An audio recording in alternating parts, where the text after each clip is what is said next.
আসসালামু আলাইকুম বন্ধুরা, আবারও চলে আসলাম দারুণ মুচমুচে একটা নাস্তা রেসিপি নিয়ে। আর এই মুচমুচে নাস্তাটা আমি আপনাদের সাথে শেয়ার করব সুজি এবং আলু দিয়ে যে এত দারুণ মজার নাস্তা রেসিপি তৈরি করা যায়। ভিডিওটা না দেখলে বুঝতে পারবেন না, তাই প্রথম থেকে শেষ পর্যন্ত ভিডিওটা দেখার চেষ্টা করবেন। আর রেসিপিটা ভালো লেগে গেলে লাইক কমেন্ট শেয়ার করে দিবেন। তাহলে চলুন আমরা রেসিপিটা দেখে নিই। এখানে আমি একটা কড়াই বসিয়ে দিয়ে দিচ্ছি 1 টেবিল রান্নার তেল।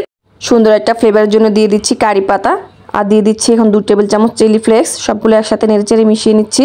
আপনারা চাইলে কিন্তু এখানে ধনিয়া পাতা দিতে পারেন, আবার চাইলে কিন্তু জিরাও দিতে পারেন। এখন আমি দিয়ে দিচ্ছি 2 বাটি পানি, দিয়ে দিচ্ছি স্বাদ অনুযায়ী লবণ। সব কিছু আবার নেড়েচেড়ে মিশিয়ে নিচ্ছি। এখন দিয়ে দিচ্ছি সুজি। আমি এই বাটি দিয়ে মেপে 2 বাটি পানি দিয়েছি, আর 1 বাটি সুজি দিচ্ছি। সুজিটা এক হাতে দিতে থাকবো আর কিন্তু নাড়তে থাকবো, তা না হলে সুজিটা দলা পেকে যাবে। সুজির মিশ্রণটা যখন ঘন হয়ে যাবে তখন এখানে আমি 2টো সেদ্ধ আলু গ্রেট করে নিয়েছি, সেই আলুটুকু দিয়ে দিচ্ছি। দিয়ে এখন সুজির সাথে খুব ভালো করে নেড়েচেড়ে মিশিয়ে নিব। এই পর্যায়ে কিন্তু খুব ভালো করে নেড়েচেড়ে মেশাতে হবে, যাতে সুজির সাথে আলুটা খুব সুন্দর করে মিশে যায়। আর অনবরত নেড়েচেড়ে কিন্তু এটাকে খুব সুন্দর করে রান্না করে নিতে হবে। এখানে আমার মিশ্রণটা তৈরি করা হয়ে গেছে। আমি একটা বলে ঢেলে তারপর ঠান্ডা করে নিয়েছি। এখন দিয়ে দিচ্ছি আমি কর্নফ্লাওয়ার। আমি হাফ কাপ কর্নফ্লাওয়ার দিচ্ছি, দিয়ে সুজির সাথে খুব ভালো করে মেখে নিচ্ছি। এই কর্নফ্লাওয়ার দেওয়ার কারণে কিন্তু নাস্তাটা অনেক মুচমুচে হবে।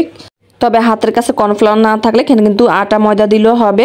এখন আমি সব কিছু একসাথে মেখে খুব সুন্দর একটা ডো তৈরি করে নিয়েছি। এখন হাতের তালুতে আমি কিছু তেল মেখে নিচ্ছি, এতে করে আমাদের নাস্তাগুলো বানাতে খুব সহজ হবে। এখন আমি পরিমাণ মতো ডো নিচ্ছি, নিয়ে হাতের তালু দিয়ে গোল করে নিচ্ছি। তারপরে আমি কিন্তু মাঝখানে একটা ফুটো করে নিচ্ছি ডোনাটের মতো। এই যে আমাদের একটা নাস্তা তৈরি করা হয়ে গেছে। আর এইভাবে করে আমি কিন্তু সবগুলো নাস্তা তৈরি করে নেব। বন্ধুরা, আপনারা কিন্তু চাইলে বাসায় খুব সহজে ঘরে থাকা উপকরণ দিয়ে কিন্তু এরকম মজার নাস্তা তৈরি করে নিতে পারেন।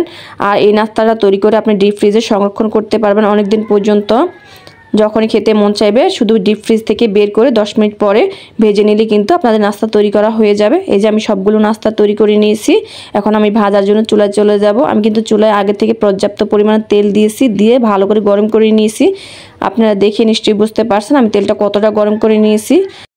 অবশ্যই খুব ভালো করে তেলটা গরম করে তারপর নাস্তাগুলো দিতে হবে। আর নাস্তাগুলো দেওয়ার সাথে সাথে কিন্তু নাড়াচাড়া দেওয়া যাবে না, কিছুক্ষণ অপেক্ষা করতে হবে। তারপরে আপনি নাস্তাগুলোকে মন মতো নাড়াচাড়া দিয়ে উল্টে পাল্টে ভেজে নিতে পারবেন। এখানে আমি 5 থেকে 6 মিনিটের মতো নাস্তাগুলো খুব সুন্দর করে কালার এনে ভেজে নিয়েছি।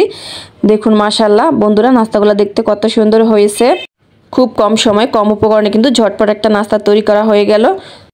দেখুন বন্ধুরা, কত সুন্দর হয়েছে নাস্তাটা। আপনারা এই নাস্তাটা তৈরি করে বাচ্চাদের টিফিনে দিতে পারবেন, বাচ্চারা অনেক বেশি পছন্দ করবে। আর কতটা ক্রিস্পি হয়েছে দেখে নিশ্চয়ই বুঝতে পারছেন। রেসিপিটা ভালো লাগলে লাইক কমেন্ট শেয়ার করবেন, আর আমার চ্যানেলটাকে সাবস্ক্রাইব করে নিয়মিত চ্যানেলের সাথে থাকবেন এরকম নিত্য নতুন ভিডিও পাওয়ার জন্য। আজকের মতো এখানে বিদায় নিচ্ছি। সবাই ভালো থাকবেন, সুস্থ থাকবেন, সবাই সবার জন্য দোয়া করবেন। আল্লাহ হাফেজ।